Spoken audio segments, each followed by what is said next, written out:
Hello!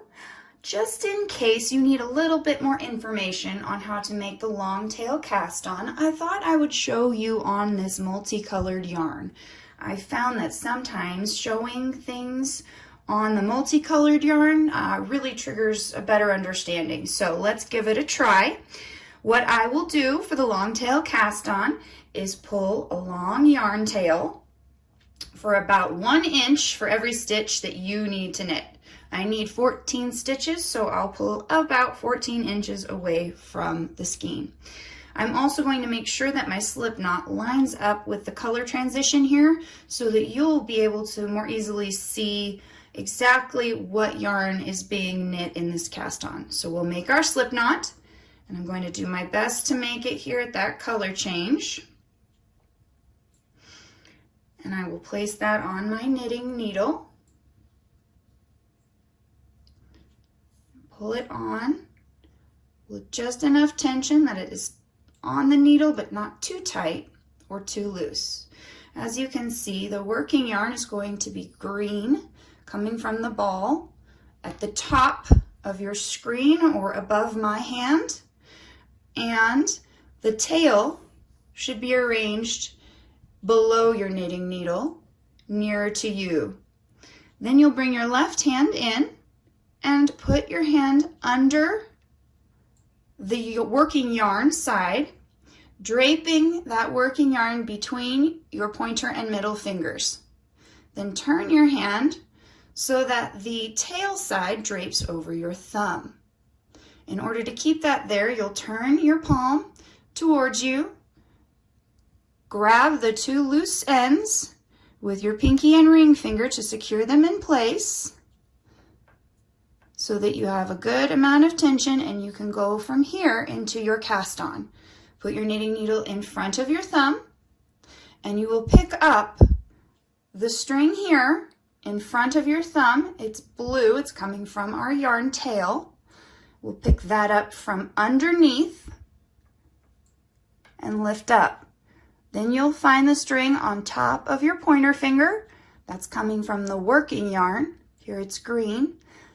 That we pick up from the top, the back, and under.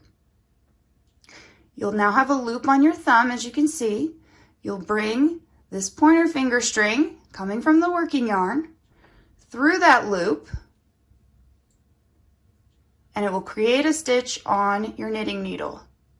Now, slide that tail side off your thumb and bring your thumb back down and under the tail, and you'll be able to use that to tighten your stitch onto your needle and adjust the tension. Make sure not to pull it too tight and not to leave it too loose. You want it to slide just a bit but not fall off. Now you can go on to your next cast on stitch. You have 2 here. Remember, your slip knot always counts as your first cast on. So let's try that again. Go back into that position to do the long tail cast on. Knitting needle will go under the thumb piece, over the pointer finger string, and through that loop you've created. Slide your thumb out and go back into your long tail cast on position, adjusting the tension on that 3rd stitch. Now I'll show you how to do all those 14 stitches I mentioned I needed to cast on, just so you can watch a little bit longer and get a better idea of how I'm doing this. But you keep repeating the same motion until you've got all the stitches you need cast onto your knitting needle.